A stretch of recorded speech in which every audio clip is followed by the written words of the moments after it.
কুসুম, তুমি আয়ুষ্মানের স্ত্রী হয়ে রাতুলের হাত কেন ধরলে?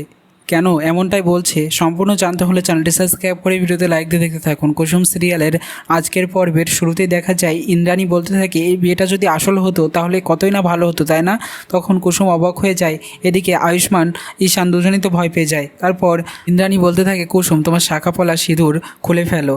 আর বিয়ে হয়ে গেলে আসলে এগুলো কখনোই খুলবে না। সত্যিকারের বিয়ে হলে এগুলো খুলতে নেই, এগুলো হচ্ছে মেয়েদের অলংকার। তখন কুসুম একটু অবাক হয়, মনে মনে কিছু যেন একটা ভাবতে থাকে। এদিকে ইন্দ্রাণী যখনই চলে যায় তখন কুসুমও চলে যায়। তারপর এদিকে নাকি মুখ ফসকে বলে ফেলতে যাচ্ছিল যে আসলে আয়ুষ্মানের সঙ্গে বিয়ে হচ্ছিল কুসুমের, কিন্তু না, সেটা বলতো হয়তো, কিন্তু ঈশানরা সেটা চেপে গিয়েছে কথাটা এবং তাকেও বলতে বারণ করছে।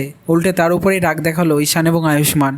কুসুম নিজের ঘরে ফিরে মন খারাপ করতে থাকে এবং ভাবতে থাকে সেই বিয়েটার কথা। এদিকে আয়ুষ্মানও বিয়েটার কথা ভেবে বলতে থাকে যে কুসুমের জীবনে কি কোনো এফেক্ট ফেলবে এই বিয়েটা?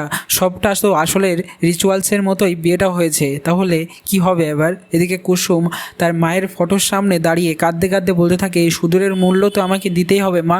আমি সিঁদুরটা পরবো সবার আড়ালে চুপি চুপি, কিন্তু এই শাখাপলা কীভাবে পরবো? শাখাপলাটা এইভাবে খুলে রাখে মায়ের সামনে এবং তার ছাগল পান্তাকে কোলে করে নিয়ে বলতে থাকে যে এই বিয়েটা আমি কিভাবে টিকিয়ে রাখবো, তুই বলে দে পান্তা। পান্তা তখন একটা চিরুনি কুসুমের হাতে দিয়ে দেয়। সেই চিরুনিটা কুসুম হাতে পেয়ে বলতে থাকে এটা কেন দিল, এটা কিসের ইঙ্গিত দিচ্ছে? তখন কুসুম মাথায় একটা আইডিয়া চলে আসে যে মাথা যদি আছড়ে নেয়, সিঁদুরটা ঢেকে নেয়, তাহলে তো আর কেউ দেখতে পাবে না। কুসুম অগত্যা তাই করে, মাথার চুল আঁচড়ে নেয় এবং সিঁদুর আর দেখা যায় না। কুসুমের বাবা এবং ঘন্টু বাড়ি ফিরলে কুসুম বলে তাড়াতাড়ি করে রান্না করতে হবে। তখন এদিকে ঘন্টু বলে না না, আমার খিদে পায়নি এখন, আমাকে বাবা অনেক কিছু খাইয়েছে। এদিকে ঈশান চলে আসে এবং বলতে থাকে তোমাকে ভাইদা ডেকেছে।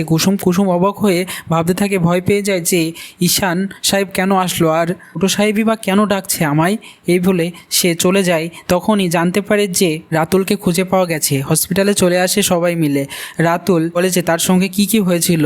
তাকে জুসের মধ্যে কিছু একটা মিশিয়ে খাইয়ে দেওয়া হয় এবং জুসটা খেতেই সে অজ্ঞান হয়ে যায় এবং তারপর থেকে আর কিছুই মনে নেই। যখন জ্ঞান ফিরল রাস্তায় সে আয়ুষ্মান বুঝতে পারে সবটাই ষড়যন্ত্র করা হয়েছে এবং রাতুলকে রেস্ট নিতে বলে ঈশান আয়ুষ্মান বাইরে চলে যায়। কুসুমও সেখানে দাঁড়িয়ে থাকে এবং রাতুলকে রেস্ট নিতে বলে সেও বাইরে চলে যাবে। তখন রাতুল পিছন থেকে কুসুমের হাতটা টেনে ধরে এবং কুসুমের চোখ থেকে জল বেরিয়ে আসে। এদিকে তখনই গেটের আড়াল থেকে চলে আসে আয়ুষ্মান এবং সেটা দেখে অবাক হয়ে যায়। কুসুম মনে মনে ভয় পেয়ে যায়, নিজের স্বামীর সামনে কিভাবে অন্য ছেলের হাত ধরলাম আমি। এমন লাগলো কমেন্টসে জানিয়ে এখনই সাবস্ক্রাইব করে নাও।